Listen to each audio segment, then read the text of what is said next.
নমস্কাৰ, মই নৱকমল। মই থাকোঁ হায়দৰাবাদত। আৰু হায়দৰাবাদতো মকৰ সংক্ৰান্তিৰ কাৰণে মানুহ বহুত কম। অসমত পিছে এতিয়া ভোগালীৰ বতৰ, মোৰো মনটো অসমলৈ বাৰে বাৰে উৰি গৈ আছে। কিন্তু কি কৰিব, ইমান যে দূৰত আছোঁ, ঘৰলৈ যে যাব নোৱাৰোঁ কৰ্মৰ কাৰণে। সেই যে কি নহওক, লগৰজনে অফিচতে তেওঁৰ ঘৰলৈ ভাত খাবলৈ বুলি নিমন্ত্ৰণ দিলে। সেইকাৰণে অফিচৰ পৰা চিধাই ওলাই দিলোঁ তেওঁৰ ঘৰলৈ। কাৰ তাত গৈ আছোঁ, আপোনালোকে তেওঁলোকক খুব ভালদৰে চিনি পায়। ভিডিঅ'টি শেষলৈকে চালে সকলোবোৰ গম পাব। বলক ভিডিঅ'টি আৰম্ভ কৰোঁ। গৃহস্থৰ ঘৰত আলহী আগতে পায়হি। এয়া আহি পেলাই পালোহি নয়নিকা আৰু বিজিতৰ ঘৰ, মানে বিজিত আৰু জানমণিৰ ঘৰ। চাওকচোন, জানমণিয়ে কি ধুনীয়াকৈ ৰুমটো সজাই থৈছে। মাঘ বিহু বুলি সঁচাই বৰ ধুনীয়া লাগিছিল।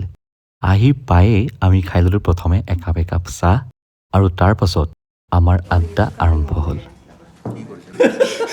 এনেকে হৈ গ'লো লাষ্টত বাহঁতৰ বা আৰু ভিনদেউ এটা ৰুমত আছে, দাদা এটা ৰুমত আছে। দৰ্জা খুলিব পৰা নাই, মই এনেকৈ খুকুৰি আছোঁ। লাষ্টত এনেকৈ কৰোঁতে 5 মিনিট কৰা দৰ্জা খুলি দিছে তাহাঁতে। বিয়াৰ পিছত প্ৰথমবাৰৰ বাবে বিজিত আৰু জানমণি ফুৰিবলৈ যাব। সেইকাৰণে তাহাঁতি পেকিং কৰিব লৈছিলে। পেকিং কৰিব লওঁতে আমি দুয়োটাই জোৰ দিলোঁ যে তুমি আমাক এটা কাপোৰ পিন্ধি পেলাই ডেমো দিয়া। গতিকে সি ডেমো দিয়াত লাগি গ'ল। আমাৰো ভালো লাগিল, অকণমান জোকালোঁ দুয়োটাকে। গতিকে যি কি নহওক, আপোনালোক সকলোলৈকে ভোগালী বিহুৰ শুভেচ্ছা জনালোঁ। আমি এতিয়া ভোগালীৰ আহাৰ গ্ৰহণ কৰোঁ। জানমণিৰ ঘৰত এয়া ৰাতিৰ আহাৰ।